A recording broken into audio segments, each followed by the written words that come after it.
जय हिंद साथियों, स्वागत है आप सभी का एजुकेशन के एट 6 में। रुख करते हैं बिहार की तरफ। बिहार में शिक्षा विभाग की तरफ से 1,70,000 की बहाली की प्रक्रिया चल रही है और आप सभी को बता दें कि बीएड अभ्यर्थी के फैसले को लेकर और बीटीसी फैसले को लेकर क्योंकि सुप्रीम कोर्ट में मामला अभी भी लटका हुआ है। लेकिन आपको बता दें कि बीपीएससी की ओर से यहाँ पे प्राथमिकी शिक्षक का 79,000 पोस्ट है यहाँ पे, ठीक है। अब इन पदों पे चल रही बहाली की प्रक्रिया में बीएड अभ्यर्थियों को रिजल्ट जारी करने की मांग को लेकर एक रिट याचिका दायर की गई है, जिसकी सुनवाई जो है शुक्रवार को जस्टिस एस बोपन्ना और एम सुंदरेश जो कि इसके खंडपीठ में हुई है। और याचिका करता है बिहार प्रारंभिक युवा शिक्षक संघ। प्रदेश अध्यक्ष है दीपांकर गौरव और मीकू पाल की वरिष्ठ अधिवक्ता प्रशांत भूषण और वर्धमान कौशिक निशा तिवारी, जिन्होंने यहाँ पर जो है कोर्ट को बताया कि जिस तरह से छत्तीसगढ़ में, जी हाँ, छत्तीसगढ़ के इसी तरह के मामले में कोर्ट बहाली प्रक्रिया को आगे बढ़ाने की हरी झंडी दे चुकी है। लेकिन इस दलील पर जस्टिस बोपन्ना और एस सुंदरेश की खंडपीठ ने इस मामले को मुख्य न्यायाधीश जो कि डीवाई चंद्रचूड़ के पास भेज दिया है। अब अगली सुनवाई का जो फैसला है दोस्तों, वो 20 अक्टूबर को होने वाली है।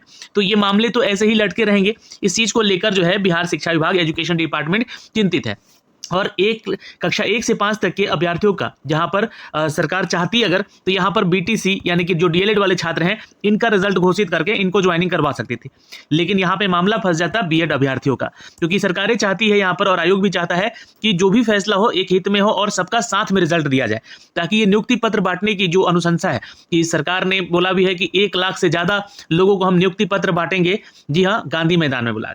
तो ये शायद अगर ये बीएड अभ्यर्थी यहाँ से बाहर हो जाते हैं तो ये सपना शायद सरकार का टूट सकता है। इस चीज को लेकर ही यहाँ पे एक न्यूज अपडेट आया है। बिहार की इन परीक्षाओं की तैयारी अगर आप कर रहे हैं, जहां पर मैथमेटिक्स और रीजनिंग की पुस्तक आप खोज रहे हैं, जहां पर चैप्टर वाइज आपको जो है एक जगह करके सारे एमसीक्यूज दिए हों और उनका आप प्रैक्टिस कर सकें। क्योंकि देखिए, जो भी छात्र अगर बिहार में दरोगा या बिहार एसएससी या फिर बिहार के बीपीएससी टीचर या बिहार में सिपाही की परीक्षाओं की तैयारी कर रहा है, उनके लिए वहाँ पे गणित और तर्क शक्ति यानी कि रीजनिंग से संबंधित एमसीक्यूज भी देखने को मिल रहे हैं एग्जाम में। तो ये 200 प्रश्नों का संग्रह, 200 नहीं 2000 प्रश्नों का संग्रह जो है आपको इस पुस्तक में एक साथ मिलता है। कुछ प्रीवियस ईयर के सॉल्व पेपर भी आपको देखने को मिलेंगे और ये अगस्त 2023 तक का जितना भी एग्जाम हुआ है उनके ये इम्पॉर्टेंट और एक्सपेक्टेड जो प्रश्न आए हुए हैं और एक्सपेक्टेड जो कि आने वाले हैं मैथ और रीजनिंग के आपको एमसीक्यूज यहाँ पे देखने को मिल जाएंगे। तो आप इस पुस्तक से अपने अभ्यास को और बेहतर बना सकते हैं। ये जो है आप अपने नज़दीकी रिटेल शॉप से जाके ले सकते हैं, या तो वीडियो में लिंक दिया गया है, मैं उस लिंक के जरिए आपको इसका जो है डिटेल दे दूंगा, आप वहाँ से जाके खरीद भी सकते हैं। दोस्तों, अगर आप बिहार की परीक्षाओं की तैयारी कर रहे हैं तो आपको 6300 प्रश्नों का ये संग्रह, जहां पे सामान्य अध्ययन के लिए ये पुस्तक चैप्टर वाइज दिया गया है, जिसमें सॉल्व पेपर भी दिए गए हैं। जितने भी परीक्षाएं, चाहे आप बिहार इंटर लेवल या सीजीएल लेवल या बीपीएससी का टीचर का एग्जाम हो या मध्य निषेध सिपाही या दरोगा की बहाली हो या बिहार दरोगा की बहाली हो या फिर ऑडिटर जैसे एग्जाम हो या पटना हाईकोर्ट या सिविल कोर्ट की परीक्षाएं हैं, उन सब के प्रश्नोत्तर आपको यहाँ पे देखने को मिलेंगे। और उनके स्तर पे सामान्य अध्ययन के चैप्टर वाइज है ना, जैसे कि हिस्ट्री, ज्योग्राफी, पॉलिटी से कौन कौन से क्वेश्चन आए हैं, स्टैटिक जीके से कौन कौन से क्वेश्चन आ सकते हैं, तो ये एक्सपेक्टेड भी क्वेश्चन आपको यहाँ से देखने को मिलेंगे। तो बेहतरीन बुक ये भी आप ले सकते हैं और इसका भी लिंक मैंने डिस्क्रिप्शन में दिया है। साथ ही साथ आप दोस्तों आपको बता दें कि बीपीएससी टीआरई की जो छात्र तैयारी कर रहे हैं 9वीं से 10वीं के लिए, उन सभी विषयों के लिए अलग अलग यहाँ पे पुस्तकें भी आ चुकी हैं। आप फ्लिपकार्ट या अमेजोन पे जाके सर्च कीजिएगा इन पुस्तकों के नाम, तो आपको वहाँ पे मिल जाएंगे, या फिर हमने लिंक डिस्क्रिप्शन में दिया हुआ है, आप वहाँ से भी इसको जाके ले सकते हैं, परचेज कर सकते हैं। इसके जरिए आज के दैनिक भास्कर में और प्रभात खबर में कुछ न्यूज अपडेट होकर आई है, जहां पर इसकी खबर को लेकर यहां पे अपडेट किया गया है कि अब अगली सुनवाई जो है ये 20 अक्टूबर को होगी। तो 20 अक्टूबर तक का अब इंतजार यहां पर किया जाना है। शिक्षक नियुक्ति की प्रक्रिया को लेकर दोस्तों 15 अक्टूबर के आसपास आपके रिजल्ट आने वाले हैं। और आज देखिए यहाँ पर जो है 14 अक्टूबर हो चुका है, कल एक बड़ा दिन हो सकता है। जी हाँ, कल आपके रिजल्ट आने की घोषणा या फिर रिजल्ट दिया जा सकता है। विभागीय सूत्रों का कहना है कि दूसरे फेज में करीब 37,000 से अधिक पद सृजित किए गए हैं, जो कि बीपीएससी यहाँ पर टीआरई 2 की बात कर रही है।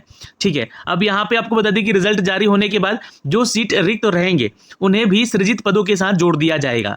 यानी कि जो बीपीएससी में आपको बता दें कि टीआरई 1 में जो वैकेंसीज निकलने वाली बच जाएंगी है ना इस बहाली की प्रक्रिया में, उन बहाली की प्रक्रिया में टीआरई 2 में जो है आप लोगों का सीट जोड़ दिया जाएगा। रिक्तियों की बात करें तो 69,000 से कहीं अधिक हो सकती हैं। विभागीय सूत्र बताते हैं कि अधियाचना अगले हफ्ते तक बीपीएससी को भी भेज दिया जाएगा। तो अगला हफ्ता बहुत इंपॉर्टेंट है। जो भी सीट जैसे रिजल्ट आ जाएगी यहाँ पे 20 अक्टूबर से पहले, वैसे तो 15 अक्टूबर से लेकर अगर देखा जाए तो 20 अक्टूबर या 25 अक्टूबर तक जो है रिजल्ट आपका धीरे धीरे दे दिया जाएगा। कक्षा 1 से 5 का, कक्षा 9 से 10 का और यहाँ पे 11 से 12 तक का। जो भी इनमें सीटें रिक्त बचेंगी उनको अगली बहाली में जोड़ने की बात हो रही है और ये विभागीय सूत्र बता रहे हैं, जो कि एक ऑफिशियल अपडेट हो सकता है। और चूंकि देखिए बीपीएससी को चाहिए यहाँ पर या बीएसईबी को चाहिए यहाँ पर कि इस बहाली की प्रक्रिया में, यानी कि जो टीआरई 2 होने वाला है, इस बहाली की प्रक्रिया में आने से पहले सरकार को यहाँ पर बिहार टीईटी करवा लेना चाहिए, ताकि कक्षा 6 से 8 में जो अभ्यर्थी बीएड वाले रह जाएंगे, अगर उनका नहीं हो पाता है कक्षा 1 से 5 में जो आखिरी फैसला आता है 20 अक्टूबर को, तो उनको मौके मिल सकते हैं कक्षा 6 से 8 में पार्टिसिपेट करने का। तो आई थिंक मुझे लगता है कि जैसे इस टीईटी का एग्जाम करवाया गया, तो उसी तरह बिहार में बीटीईटी का भी एग्जाम जल्दी करवा लेना चाहिए आयोग को या सरकारों को। तो इसका एक अपडेट है दोस्तों। लेकिन यही अपडेट जो है आप लोगों को एक और न्यूज में देखने को भी मिलेगा, जो कि दैनिक भास्कर का ये अपडेट है, जहां पे राज्य के सरकारी प्राथमिक, माध्यमिक और उच्च माध्यमिक विद्यालयों में 1,70,000 से अधिक पदों पर नियुक्ति की प्रक्रिया अपने अंतिम चरण में है। बीपीएससी अतुल प्रसाद हैं, इन्होंने गुरुवार को सोशल मीडिया पर बताया भी था इसके बारे में कि सभी 38 जिलों के संकाय और विषय के अनुसार अलग अलग मेधा सूची बनेगी। यानी कि यहाँ पे अगर देखा जाए तो टोटल 38 जिले हैं और विषय टोटल 43 हैं। तो इसको यहाँ पे इन्होंने बोला है कि टोटल 1643 मेरिट लिस्ट तैयार होने जा रहा है, जिसमें कि समय लग रहा है और छात्र यहाँ पे परेशान ना हो, उनको बोला गया है कि आप थोड़ा सा इंतजार और कर लीजिए। जो भी यहाँ पे रिजल्ट आएगा बहुत ही सटीक रिजल्ट आएगा और आप लोगों तक ये सारी चीजें हम पहुंचा रहे हैं।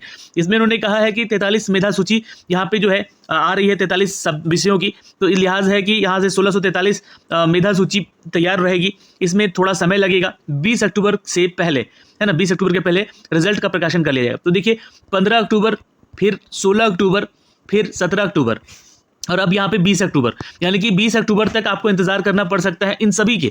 हो सकता है कि 15 अक्टूबर को कक्षा 11 से 12 तक का रिजल्ट दिया जाए, फिर उसके बाद 10 से 11 का दिया जाए, है ना, सॉरी 9 से 10 का दिया जाए, फिर उसके बाद जो है कक्षा 1 से 5 में आखिरी रिजल्ट आपका इसी का रहेगा। तब तक जो है आपका 20 अक्टूबर तक जो है बीएड वर्सेस बीटीसी का भी फैसला यहाँ पर निकलकर सामने आ जाएगा दोस्तों। तो ये एक न्यूज अपडेट था और अच्छी खबर ये थी यहाँ पर कि जो पुरानी वैकेंसीज थी उनको यहाँ पर ऐड करने की बात हो रही है। ये अपने आप में एक अच्छा खबर है, जो कि देखिए आज का प्रभात खबर भी इसको अपडेट किया गया है और आप लोग इसको पढ़ भी सकते हैं।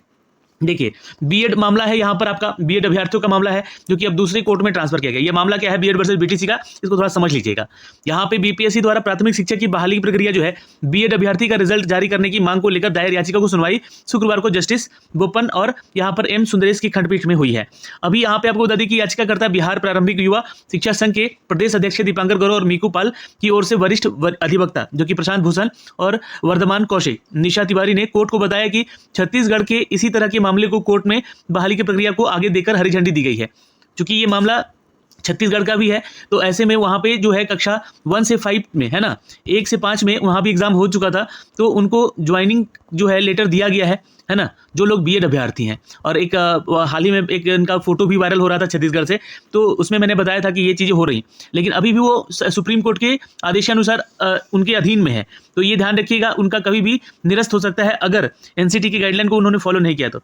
अभी ये चीज़ें हैं यहाँ पर, लेकिन ये मामला छत्तीसगढ़ में था, तो छत्तीसगढ़ के मामले की तरह ही यहाँ भी है। बीपीएससी भी बहाली की प्रक्रिया में आगे निकल चुकी है, तो शायद हो सकता है कि जो दूसरी फ्रेश रेट याचिका यहाँ पे जारी किया जाएगा, तो उसमें 1 to 5 अभ्यर्थियों के लिए जो बीएड का जो कोर्स किए हुए छात्र उनको मौका मिल सके।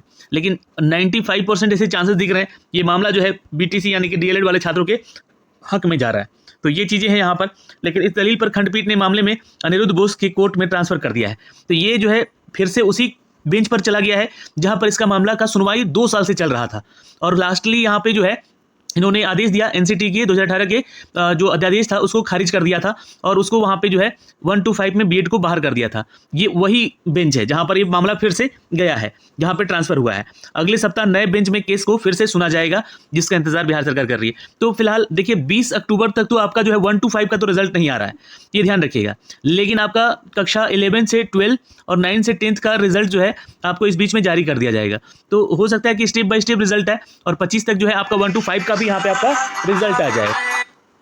तो ये सारा अपडेट है दोस्तों, जो कि इस वीडियो के माध्यम से हम आप तक साझा कर रहे हैं। तो प्लीज़ इस वीडियो को देख रहे हैं तो शेयर कर दीजिएगा अपने दोस्तों के ग्रुप में भी। अभी के लिए इस वीडियो में इतना ही। जय हिंद।